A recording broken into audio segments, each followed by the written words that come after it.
Friends, आज हम Photoshop का ओवरव्यू देखेंगे, किस तरीके से आपका फोटोशॉप कैसा आपको दिखता है। जैसे कि हमने अभी प्रीमियर और आफ्टर इफेक्ट देखा, उसी तरीके से हम फोटोशॉप भी देखेंगे कि यहाँ पे कौन कौन सी चीज़ें, कौन कौन से फीचर आपको देखने मिल जाते हैं, तो कैसे क्या यूज़ करना रहेगा आपको, तो वो हम देख लेते हैं।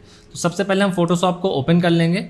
तो यहाँ पे इस तरीके से कुछ फोटोशॉप ओपन हो जाता है। जैसे ही ओपन होगा तो यहाँ पे सेम वही रहेगा कि साइड में आपको यहाँ पे क्रिएट न्यू का ऑप्शन आएगा, ओपन का ऑप्शन आएगा। सेम उसी तरीके से रिसेंट जो फाइल वगैरह है यहाँ पे आपको लिस्ट दिखाई देगी, है ना। थोड़ा सा टाइम लग सकता है ये ओपन होने में, तो वो यहाँ पे आपको थोड़ा सा वेट कर लेना। अदरवाइज डायरेक्टली आप ओपन भी कर सकते हो, सिंपल आप जा सकते हो। यहाँ पे ऊपर देखोगे जो फीचर्स दिखाई दे रहे हैं ऊपर यहाँ पे, तो फाइल पे जा करके आप न्यू पे भी क्लिक कर सकते हो डायरेक्टली, है ना। तो सिंपल आपको यहाँ पे न्यू पे जैसे क्लिक करोगे तो इस तरीके से आपको यहाँ पे साइज दिखाई देता है। तो फ्रेंड्स, जैसे वहाँ पे आप कंपोजिशन सीक्वेंस वगैरह बनाते हो, तो वैसे ही यहाँ पे भी सारी चीज़ें दिखाई दे रही हैं। तो यहाँ पे ऑलरेडी प्रीसेट दिखाई दे रहे हैं बहुत सारे। तो यहाँ पे आप इन सभी प्रीसेट को सेट करके जो है आपका फाइल का साइज जो है वो यहाँ पे चूज कर सकते हो कि किस रेजोल्यूशन का जो है आपको यहाँ पे पूरा इमेज या फिर पोस्टर वगैरह आपको डिजाइन करनी है। लाइक यहाँ पे 1920x1080p, यहाँ पे आप बाय डिफॉल्ट इसको सिलेक्ट कर सकते हो। ये फुल एचडी का साइज है। यहाँ पे थंबनेल वगैरह यदि आप बनाते हो तो सेम इसी साइज में बनते हैं थंबनेल वगैरह। तो हम इसको यहाँ पे सिलेक्ट कर लेते हैं और यहाँ पे सिंपल आपको ये बाय डिफॉल्ट यहाँ रहने देते हैं। ये रेजोल्यूशन है, तो रेजोल्यूशन आप यहाँ पे 72 बाय डिफॉल्ट रहता है, 72 पिक्सल्स पर इंच। आप इसको कम ज़्यादा भी कर सकते हो, आप यहाँ पे चाहो तो बढ़ा सकते हो। तो बट जैसे ही इसको बढ़ाओगे आप, तो फाइल का जो साइज है वो और ज़्यादा हो जाएगा। तो ये चीज़ आप बाय डिफॉल्ट वैसे 72 रहता है, 72 में भी आप बनाओगे तो बहुत ही अच्छा क्वालिटी के साथ में आपको बन जाएगा। इसमें ज़रूरत नहीं है वैसे आपको बढ़ाने के लिए। आप बढ़ाना चाहते हो तो आप बढ़ा सकते हो उसकी क्वालिटी। देन यहाँ पे विड्थ दी हुई है, विड्थ कितनी 1920, जो कि हम फुल एचडी की यूज़ करते हैं, एंड हाइट है 1080p।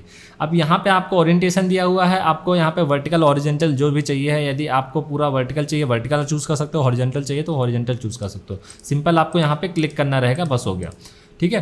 तो यहाँ पे आपने क्लिक कर दिया, देन इसके बाद में आपको क्रिएट पे क्लिक कर देना है। जैसे आप क्रिएट पे क्लिक करोगे तो इस तरीके से आपको इंटरफेस जो है यहाँ पे देखने मिल जाता है। अब ये देखो लेफ्ट साइड में सारे टूल्स देखने मिल जाते हैं। तो लाइक उसी टाइप से टूल्स आपको यहाँ पे भी देखने मिलते हैं, बट कुछ एक्स्ट्रा टूल्स यहाँ पे देखने मिल जाएंगे आपको, जो कि इमेज एडिटिंग के काम आता है, ठीक है। अब यहाँ पे राइट साइड में देखोगे इधर, तो यहाँ पे लेयर पैनल आपको दिखाई दे रहा है। तो लेयर पैनल जैसे कि हमारा वहाँ होता था, सेम इसी तरीके से हमारा लेयर पैनल यहाँ पे देखने मिल रहा है ना। वहाँ पे हमारा टाइमलाइन होती थी, यहाँ पे लेयर पैनल है। तो सारी की चीज़ें हमारी जो है लेयर पैनल पे दिखाई देंगी, वहाँ पे टाइमलाइन पे दिखाई देती थी, ओके।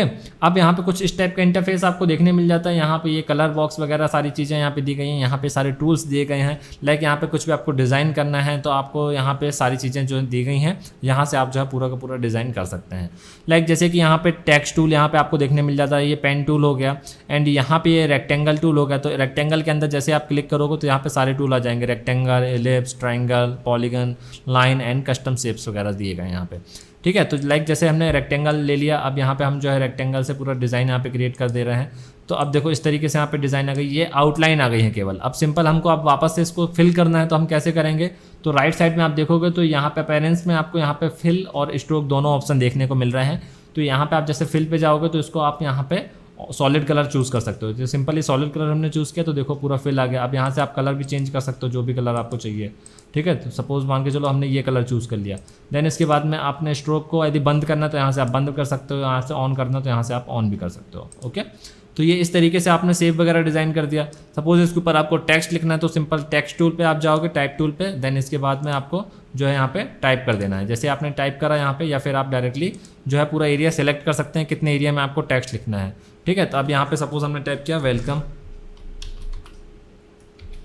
ठीक है। अब इसको हमने अब यहाँ पे दिखाई नहीं दे रहा बिकॉज क्योंकि यहाँ पे टेक्स्ट का कलर जो है चेंज है यहाँ पे, ठीक है। तो यहाँ पे देखो अब ये पूरा टेक्स्ट लिख गया यहाँ पे, सीधे हम लिख देते हैं वेलकम। तो ये देखो यहाँ पे टेक्स्ट आ गया हमारा वेलकम।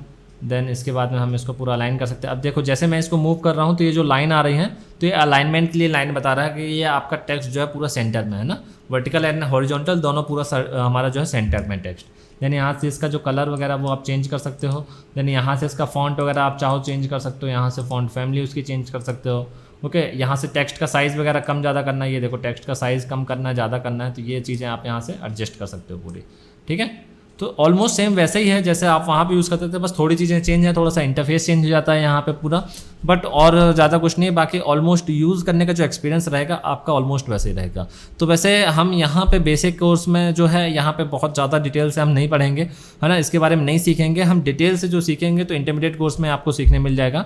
तो इसके लिए आप वहाँ पे पूरी सारी चीज़ें सीख सकते हैं। आप यहाँ पे कोई भी इमेज वगैरह यदि आपको लानी है तो सिंपल आपको क्या करना है, ड्रैग एंड ड्रॉप करना है। सिंपल किसी भी इमेज को आप इंपोर्ट करना चाहते हैं, ड्रैग एंड ड्रॉप करके डायरेक्टली आप इंपोर्ट कर सकते हैं यहाँ पे डायरेक्टली, या फिर आप यहाँ पे किसी भी चीज़ को ओपन पे जा करके इंपोर्ट कर सकते हैं। लाइक मैंने जैसे किसी इमेज को इंपोर्ट करनी है यहाँ पे, अब मैं डाउनलोड सेक्शन में जाऊँगा, जैसे कि इस इमेज को मेरे को इंपोर्ट करनी है तो मैंने सिंपल इसको सिलेक्ट किया, देन ओपन कर दिया।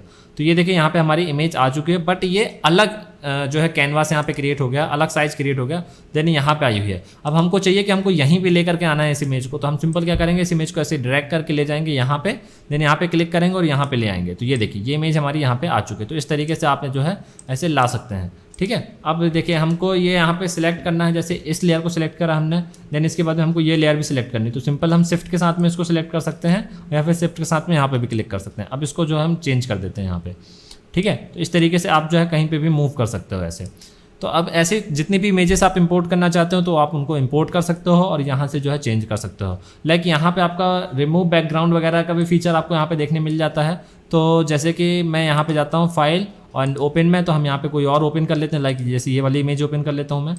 तो ये देखिए इमेज ओपन हो गई हमारी। अब मेरे को इसको रिमूव, इसका जो बैकग्राउंड है वो रिमूव करना है, तो हम बहुत ईजी तरीके से कर सकते हैं। सिंपल हमको ये इमेज पे क्लिक करना है यहाँ पे, तो ये देखो लॉक है तो इसको अनलॉक कर देंगे। यहाँ पे क्लिक करके अनलॉक हो जाएगा सिंपली। देन इसके बाद में नीचे आएंगे तो देखो क्विक एक्शन पे यहाँ पे हमको रिमूव बैकग्राउंड का ऑप्शन मिल जाता है। तो सिंपल हम इसमें क्लिक कर देंगे तो इसका जो बैकग्राउंड है ऑटोमेटिक जो है रिमूव हो जाएगा। तो ये देखो पूरा बैकग्राउंड हमारा ऑटोमेटिक रिमूव हो गया। अब इसको हम ले जा सकते हैं ड्रैग करके, ये देखो हमारा यहाँ पे डायरेक्टली ले आए। अब ये देखो फाइल साइज बहुत ज़्यादा बड़ी दिख रही है इसको, तो अब इसको हमको छोटा कैसे करना है, तो ऑल्ट बटन को प्रेस करके रखेंगे, हम होल्ड करके रखना है। देन माउस का जो स्क्रॉल बटन है उसको स्क्रॉल करेंगे तो ये देखो इस तरीके से फाइल साइज पूरी दिख रही है, कितनी बड़ी फाइल है। देन शिफ्ट बटन को प्रेस करो और उसको छोटा कर दो। शिफ्ट बटन को प्रेस करके रखना है, देन कॉर्नर से जो है इसको छोटा कर देना हमको, जितना भी छोटा आप करना चाहते हो, ठीक है। ये देखो इस तरीके से हमने कर दिया। देन ऑल्ट बटन को होल्ड करके रखना है और स्क्रॉल कर देना। तो ये देखो इस तरीके से हमने इसको जो है एडजस्ट कर लिया है, ठीक है। तो इस तरीके से आप जो है पूरा एडजस्ट कर सकते हो किसी भी इमेज वगैरह को, किसी को भी है ना, डायरेक्टली आपको एडजस्ट करना है। अब एक चीज़ और देख लेते हैं हम, यहाँ पे ये सेव पे जैसे हम क्लिक करेंगे तो यहाँ पे 4 डॉट दिखाई दे रहे हैं, देखो कॉर्नर्स पे 4 डॉट।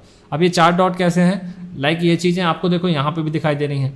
तो अब देखो यहाँ पे जो कॉर्नर्स हैं इसके, तो कॉर्नर्स को आपको यदि राउंडेड करना है तो आप यहाँ से राउंडेड कर सकते हो। जैसे कि मैं इसको देखो बढ़ा रहा हूँ, यहाँ पे क्लिक करके राइट में स्लाइड कर रहा हूँ तो देखो ये पूरा जो है कॉर्नर्स जो है यहाँ पे राउंड हो चुके हैं। अब यहाँ पे जो लॉक का बटन है, आपको चाहिए केवल मेरे को एक कॉर्नर ही यहाँ पे राउंडेड करना, बाकी सारे शार्प रहेंगे वैसे ही। तो हम सिंपल इसको जो है देखो फिर से 0 कर देंगे इसको। अब यहाँ पे जो लॉक का बटन है इसको अनलॉक कर देंगे। देन इसके बाद में जैसे मैं इसको बढ़ा रहा हूँ तो अब देखो केवल एक कॉर्नर ही यहाँ पे जो है हमारा राउंड हुआ, बाकी के सारे जो है शार्प हैं। तो इस तरीके से बाकी सारी चीज़ें जो है आप एडजस्ट कर सकते हो, ओके। बाकी और डिटेल में जो है आप सीखोगे, आप इंटरमीडिएट कोर्स में जो है डिटेल में सीखोगे। यहाँ बेसिक मैंने आपको इंटरफेस के बारे में बता दिया, कैसे क्या वर्क करता है उसके बारे में बता दिया है। बाकी सारी चीज़ें जो डिटेल्स आप वहाँ पर सीखोगे।